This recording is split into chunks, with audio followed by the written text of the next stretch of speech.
หลายตัวเลยครับเก็บเอาแมงทินุน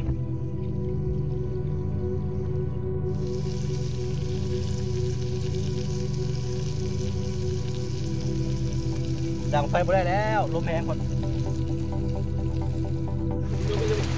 ต้องปลากันเลยมันก็ซุกตำปลา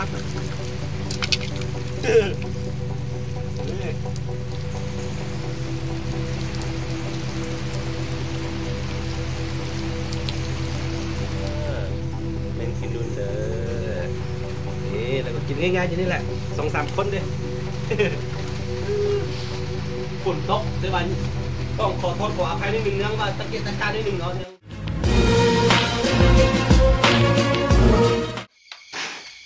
สบายดีทุกคนยินดีต้อนรับเข้าสู่ช่องอาคาน้อยนะตอนนี้เราอยู่บ้านสวนกันเด้อเรานอนบ้านสวนเนาะตอนนี้เราสิไปหาที่เป็นยังไงไปหาอาหารเนาะเฮ็ดกินคืนนี้เนี่ยเสียไปเบิ่งกันทุกคนน้องไผ่เฮ็ดน้องไผ่ดังไฟอยู่ที่เจ้าเข้าเนี่ยน้องไผ่กำลังด่างไฟเราสิเจ้าเข้าเหมือนน้องไผ่นั่นแหละโอเคเดี๋ยวไอ้ขึ้นไปหาจับปลาในนี้นิดนึงนะเลยนี่คือหาว่าต้องเกี่ยมเป็นอย่างนะเอาลงไปน้ำนี่เอาไปเห่านี่เอาเสื้อวิงไปซ่อนเอาปลาเนาะเอาผ้าบริเลี้ยงธรรมศาสตร์เลี้ยงไป เอาผ้าไปน้ำผ้าเอาผ้ามาให้เลยอันนี้คัดเอวก็ธรรมชาติอุดมสมบูรณ์เนาะอยู่กับปลาอยู่กับธรรมชาติแบบนี้พี่น้องเอ้ยโอ้ซึกว่าฝนสิมาอีกแล้วเนาะหวังว่าพายุมันสิบ่มาเนาะตกใจแห้งเนาะดีได้คนบ่เป็นอย่างเนาะเตือนไปแต่ว่าคนบ่เป็นอย่างโชคดีความโชคดีเนี่ยความโชคให้ผมมีความโชคดีไปน้ำพี่น้องเอ้ยไปหาปลากัน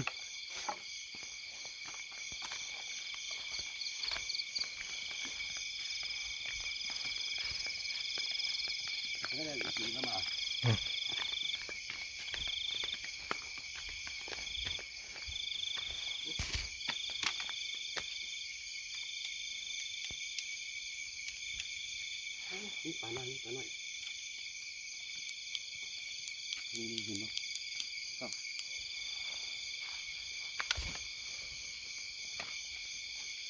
จะได้ซ่อนนี่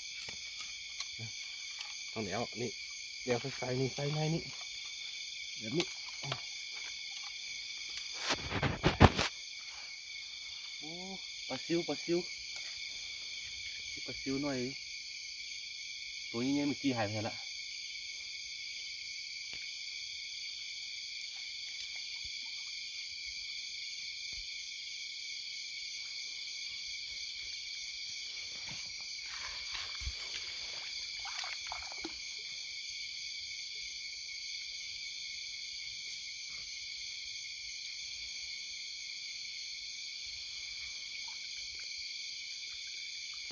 มันสลัดพอดนี่ตัวนึงนอนอยู่เห็นปะปลาอย่างเขาเป็นปลาอย่างนั้นเห็นปะปลาพันปอมปลาพันปอมกินเราเป็นผู้ตั้งซื้อตายบ่ตายบุหุจับเลยโอ้ขาดเครื่องเลยต้องหัวมันกันใช่ได้นี่ปลาพันปอม นี่บอนที่น้ำบอนเฮาน้ำใส่เป็นไงก่อนเนาะเป็นบอนที่เฮามาตักน้ำเป็นยังมันไปใส่นี่นะทุกคนง่ายๆหากินง่ายๆพี่น้องเลยนี่ว่าบริสุทธิ์ความจะฝนมาแล้วยงเลยเฮ้ย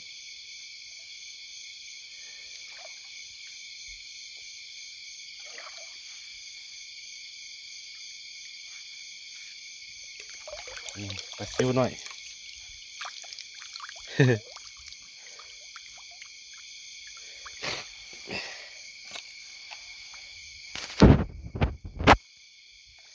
โอ้ตัวทากเห็นปะทากเฮ้ยเอาขึ้นนี่ใส่มา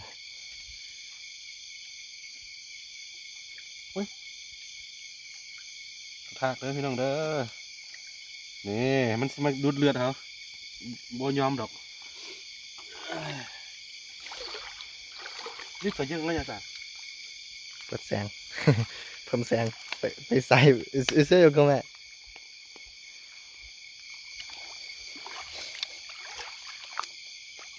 ปลาพันปลอมไม่ใช่แล้วปลาพันปลอมหายไปแล้วโอ้ทางนี้ปลาซิวหน่อยเดี๋ยวนี่นะกระกล้องยุ่งเลยไปเข้าไปขอนี่ คอมันกบม้าแท้ๆ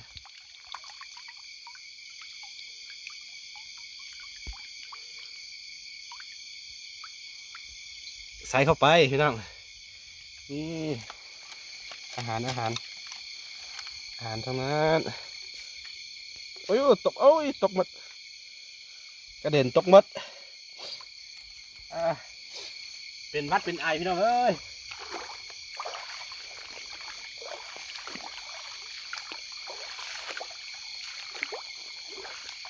ปลาเบิ่งดีๆปลาพันธุ์มักอยู่บอลอยู่นี่เลย บอนมีมักหินป่าพันธุ์มันจะอาศัยบอนสีน้ำสะอาดแล้วก็มีมักหินนะป่าพันธุ์เป็นป่าที่แซ่บที่สุดในธรรมชาติเด้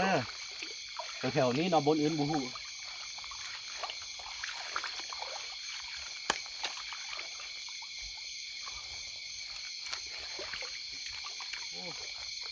ไฟเขาเริ่มขึ้นหมดละไปสายโอ้ปลาอยู่เนี่ยเอาไปนอนละพายุถล่มแล้วก็ต้นไม้หักหมด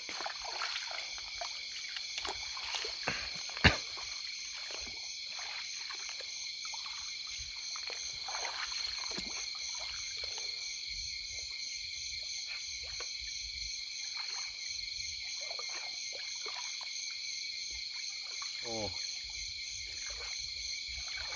กุ้งเต้น ปิดเจ๊กุ้งโอ้กุ้งเต้นอะไรละเห็นตาหงเดี๋ยวสิเข้าไปขอถือว่าขอถือว่าขอนี่คือภาษาคาเอินมามีบังชิโขเด้อมีบังชิโขแล้วว่าตัวกุ้งอะไรทุกคนนี่กุ้ง เรียกว่าเป็นเจ๊ หรือเจภาษาท้องถิ่นของเราอาคาเนาะหรือเจอาคาเขาไม่ไรอาคาเลยทุกคนโอ้ใช่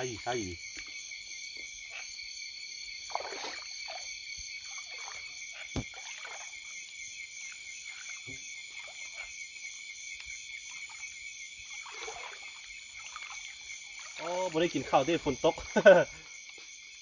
อันนี้ปลาเห็นเข้าไปขอเข้าไปขอเข้าไปเอาหายแล้วไป เอ เล อย มึงนี่ โอ้เข้าแล้วนี่เขาคอหลังมันกบเข้าไป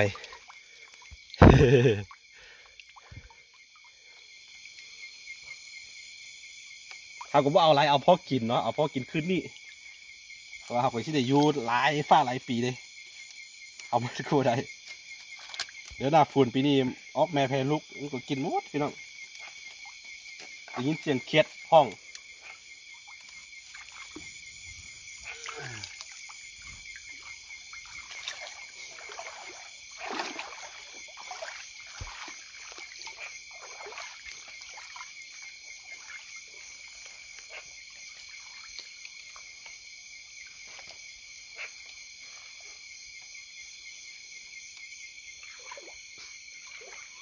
โอ้ปลาพันธุ์อันนี้ตัวยังโอ้ปลาซิวโอ้ขอโอ้นี่ขอยุ่งสิขอเข้าไปขอเข้าไปขอเออคอกับมันก็มาแท้ๆเลยนะ 2 ตัวเลย 2 ตัวเลยนี่เห็นปะโอ้ขนาดเขาคอซื่อๆเลย เขาไม่ได้เอาฟรีเลยทุกคนนะต้องไปขออนุญาตเอาเด้อโอ้ย เอาสิไปจับแม่นหยังเกาะแมงอัน จินนุ่น แมงจีนุ่นอีกเด้อขั่วใส่กัน ของโปรดเลย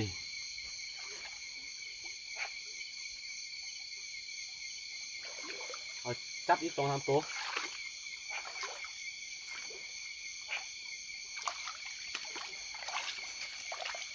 นี่มักว่า อาหารทั้งนั้นเห็นบ่มักว่านี่ เต็มต้น เต็มต้นถ้าป้ายมันสุกก่อนนี่นะอาซิกินตอนสุกเลยมักว่าเลยมักเดือเนาะมักเดือว่านะแต่ว่าเขาแยกออกไปอีกว่ามักว่านะ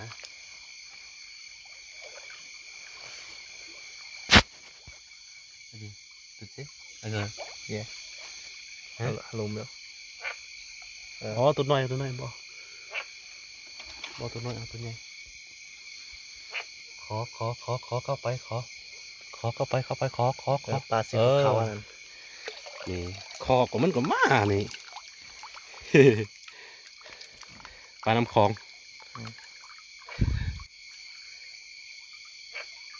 เอ้ย ตัวนี้แซ่บบ่สู้อันปลาซิวตัวสีแดงอันนั้นเนาะ ตัวนี้จืดโอ้เป็ดเอาดิเจ้าดูแบบนี้ อย่าตอนนี้ เดี๋ยวผมบอกเรามาฟัง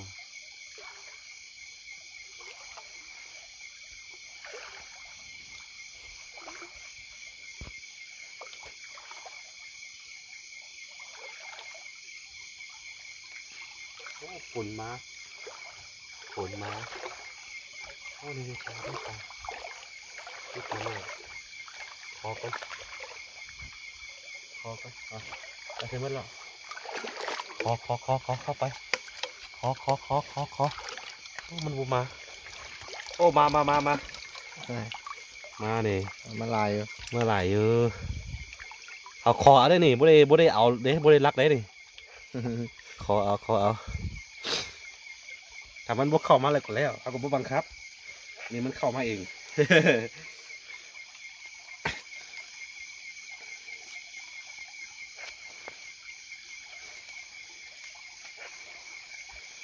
เอาอีกสัก2 ตัว2-3 ตัวโอ้ปลาซิวเห็นไหมนี่ขอเด้ออนุญาตเด้อขอเด้อโอ้ยเฮ้ยขอนี่นี่เอาคอเอาเลยนี่ตัวใหญ่คอเลยนี่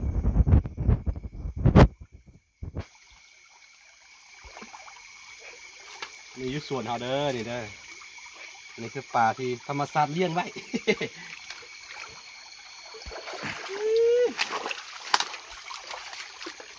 ไอ้2 ตัวตลอด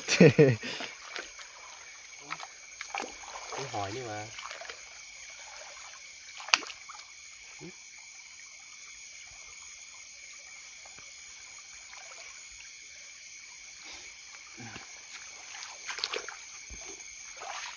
ลุงเอ้ยมา ไม่ยอมเป็นลูกให้อันนี้คือตัวนี้ตัวเขา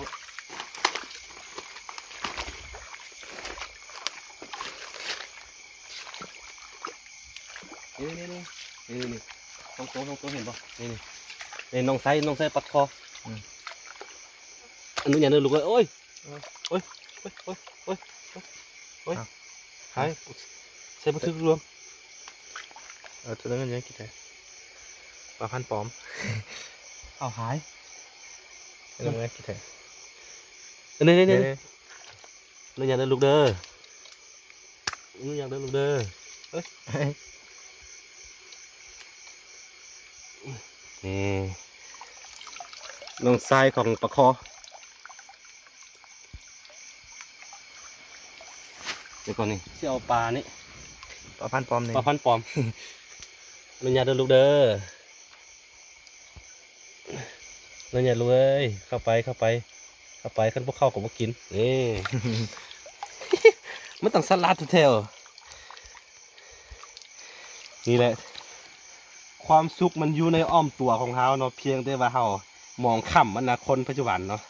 เอาไปแสวงหาความสุขจากสิ่งบนอื่นเนาะสุดท้ายแล้ว จุดที่เฮาอยู่เนี่ยมีความสุขที่สุดแล้วเนาะบ่ต้องบ่หือหาอย่างอีกแล้วซ้ำนี่แหละคนเฮามีบอนหัวสุกหัวนอนมีอันนะมีกระท่อมอันนึงมีที่ดินทามกินเนาะซ้ำนี่ก็อันนั้นละสบายแล้วคนเฮาบ่ต้องหือหาอย่างอีกแล้วเนาะธรรมชาติของคนแบบว่ามันบ่มียามพอดอกถ้าว่าเฮาบ่พอเองอะนะ ฝากไว้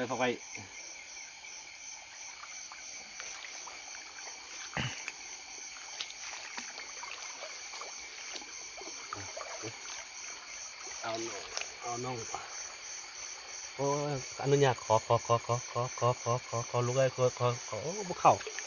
ขอได้กงตัวเดียวนี่ครับบ่ได้นั่นได้มันเข้าแล้วมันเข้ามาเด้กง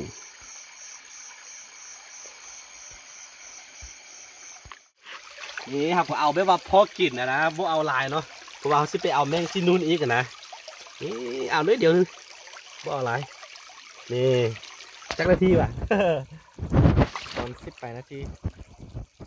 ประมาณ10 นาทีนี่แหละ เอ๊ะ ทำนี่มันก็อันนั้นเลยเด้อิ่มเลยเด้อิ่มท้องเลยเด้เอากินเพื่อยุ่งไม่ยุ่งเพื่อกินนะ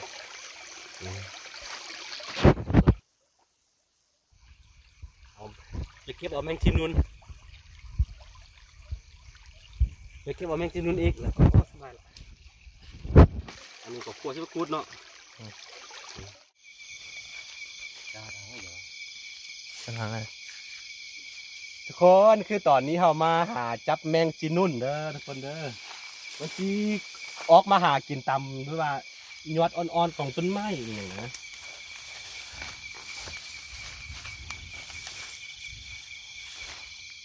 มาจ้องแล้วปะ เนี่ยนี่ก็เป็นมาร์กแล้วโอ้ต้มกินกับลาบพี่น้องอันนี้ในสวนเฮาเลย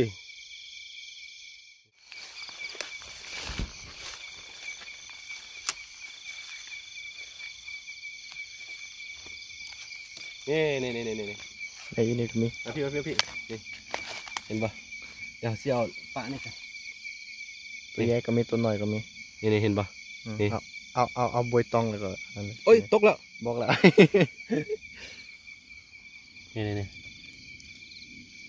แล้วก็พี่อีกตัวหนึ่งเห็นปะนี่แต่กล่องเห็นปะ แค่นอนอะไรเธอเข้าไปที่มอ พี่เอามันล้นมาง่าย เนี่ยๆ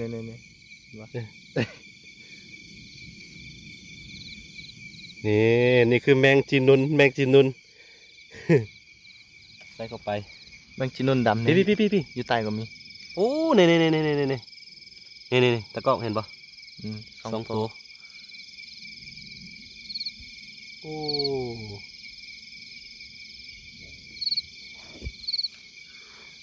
หากินง่ายขนาดพี่น้องเอ้ย จีนุ่นดำในอยู่นี่ก็มี สะอ่อน ใต้ นี่โอ้ของแท้นี่ว่า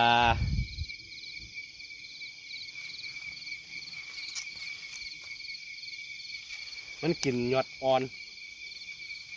หมดละ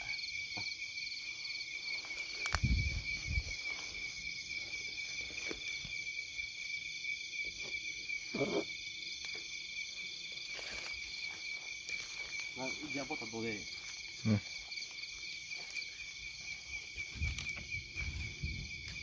นี่มาที่ตะกร้องมีบุ้งพร้อม เห็นปะเห็นปะโอ้คุณนี่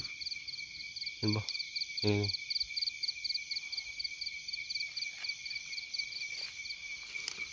โอ้หากินง่ายพี่น้องเอ้ยตัวน้อยนี่นะตัวน้อยนี่บ่เอา มันเป็นชนิดหน่อย บ่มันเป็นชนิดน้อยเด้อทุกคนเด้อนี่โอ้ยบินตัวหนึงละ อยู่แขนบินขึ้นตัวหนึ่งแล้วตัวน้อยนี่ ตัวน้อยนี่บ่พอกินบายตัวนี้เราสามารถไปกับลาบได้เด้อเดี๋ยวนี้เราแซ่บจะเอารสชาติส้มๆนิดนึง แล้วก็ไปจำเจียวกินกระแส จำเจียวกินกระแซ่บ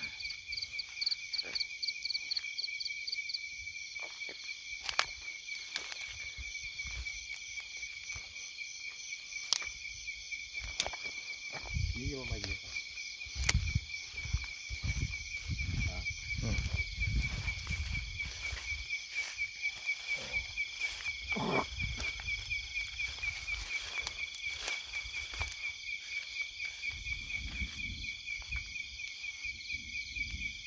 ต้นมะม่วงเสียดายสุดเนี่ยพายุมาแล้วก็หักเลยเสียดายอยู่เสียดายอยู่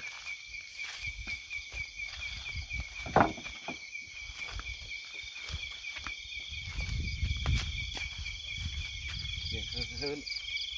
เสียงจะดังอะไรล่ะโคตรป่าหน่อยจะได้เนาะ โคควาเซปกุดเลยเด้ โคตรพูดอ่ะ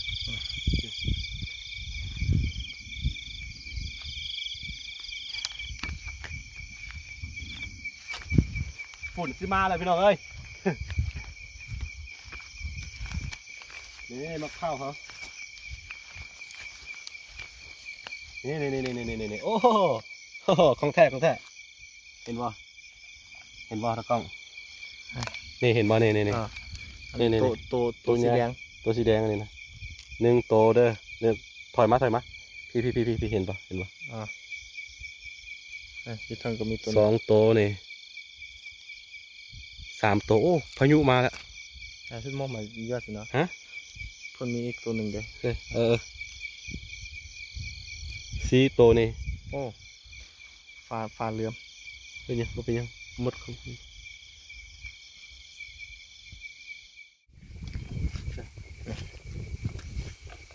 นี่ก็มี นี่ไปก็ไปนี่ฮะได้หลายตัวเลยที่ต้องเห็นป่ะพายุมาอีกแล้ว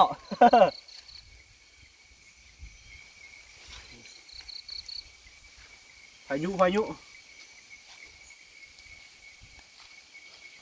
มาแล้วก็ตกหมดเลยที ลมแห้งมันก็ตกมัดตกขึ้นมัด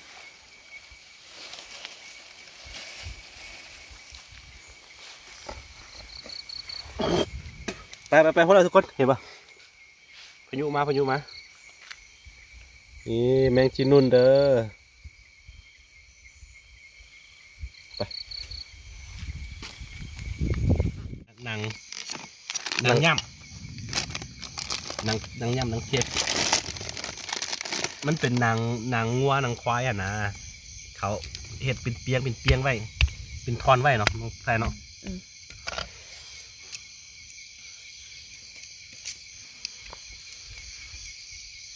โอ้ฝนมาใช่แล้วเขาบ่สุกยา ซุปเลยตัวมันซุป มันซีเบิร์กสุกปรุงไปแข็งไปละเดี๋ยวมันซีบ่ได้กินข้าว ปลาน้องเห็ดแหละ ปลายังไม่ได้เห็นเลย เอาหม้อมาตั้งเอาขวดแมงจีดุนก่อนเนาะน้ำมันหมูใส่เข้าไป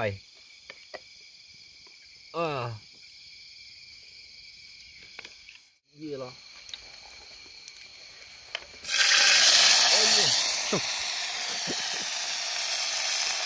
เต็มมือ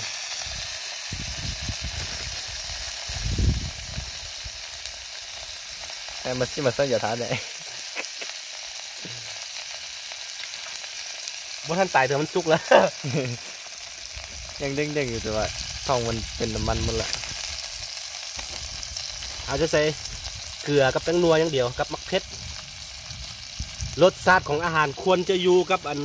นี่แหละวัตถุดิบหลายกว่าเนาะคือสมัยนี้ถ้าไปเบิ้งไปว่า เครื่องปรุงของคนในเมืองเนี่ยอันนู้จักเมนอย่างต้มเมนอย่างเนาะ หลายโพดบ่ไหว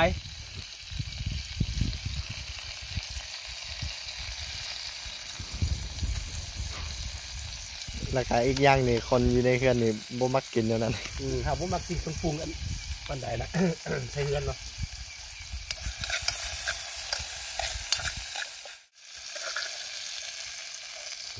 มานี่เด้อแมงจีนุนเมนูปลาทั้งนั้น อาหารปลา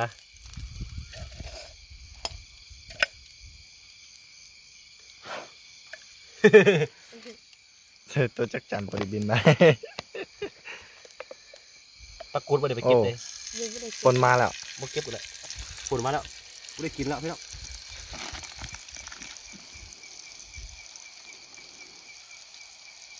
มาฮอตตาแล้ว อ๋อฝนมาแล้วไปใส่เลยใส่เลยอะไรไอ้จ๊อมาใส่ฝนมาแล้วพี่น้องไป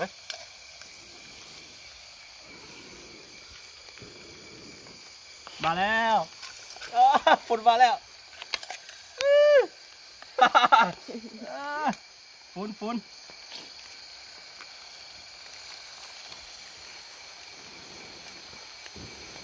ทันอยู่เอาฝามันใส่ทันอยู่พี่น้องทันเขาต้องทันฝนเขาต้องทัน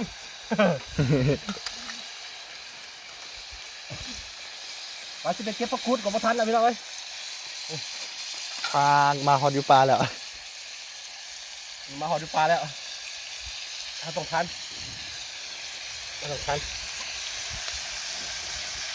นี่อัดปลาเข้าไปก่อนเรียบร้อย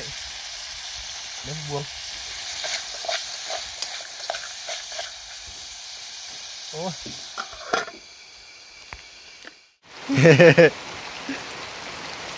ตกมาแล้วพี่น้อง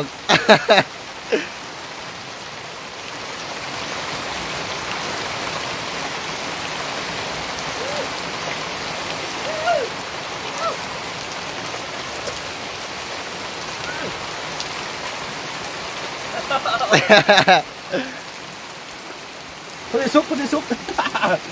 เอาเลยเรื่องล้างถ้วยไปเอานาง นัง มันไม่ใช่ไม่ทบปลากันเลยมันก็ซุกต่ำบาด นี่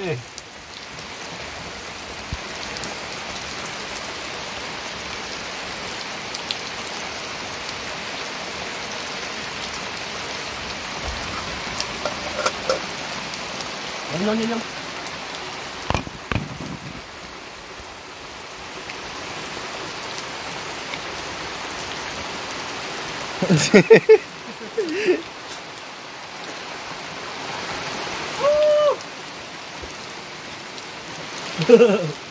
ด่านบนเจียววัด โอเคทุกคนมาตอนนี้ก็เรื่องจะว่าฝนตกแล้วก็เขาก็กินแล้วเนี่ยมาที่นี่คือเมนูปลาเด้อเอาไปหาอยู่เมื่อกี้นี่เนาะอันนี้คือแมงจีนูนเด้อนี่แล้วก็กินง่ายๆอย่างนี้แหละ2-3 คนเด้ ฝนตกแต่ว่าต้องขอโทษขออภัยนิดนึงนะว่าตะเกียกตะการนิดนึงเนาะยังแบบว่าโบสมบูรณ์แบบนะฮะจะมีพวกมันจะก่อปูนพวกมันยังเครื่องมันยังมันยุ่งมันยะอยู่เนาะเดี๋ยวเปล่าสิว่าเป็นห้องนอนเฮาห้องนอนเฮา ลูลาสุด โอ้ยเป็นอาวุธเห็นป่ะอัลโหลทิปวอลเปเปอร์เข้าไปแล้วก็อัดตัวเดี๋ยวเห็นป่ะวอลเปเปอร์นี่เสาคู่สั่งมาให้เด้อเสาคู่สั่งมาให้เนาะวอลเปเปอร์ลูลาสุดพี่น้องโอเคยังบ่สมบูรณ์เถื่อนเนาะเดี๋ยวอีกประมาณนิดนึงก็สมบูรณ์แหละตอนนี้เนาะให้ตากล้องเป็นผู้เฮ็ดอยู่เพราะว่าเขาเฮ็ดบ่เป็นโอเคกินข้าวกันโอ้ตามแผนนี่คือน้องไพ่ครับตากล้องนี่สิกลับบ้านหรือจะมากลับบ่ได้แล้วฝนตกเนาะโอเคกินข้าวกินข้าวเย็นกัน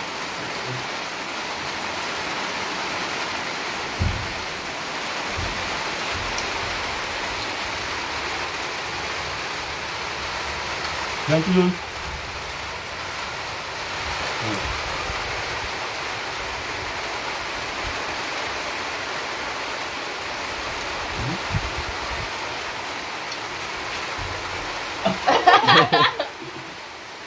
ยังไม่มีตังค์แต่คน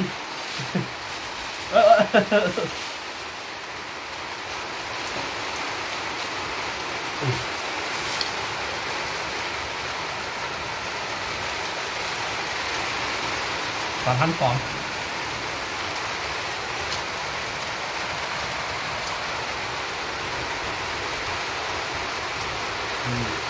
ถึงขั้น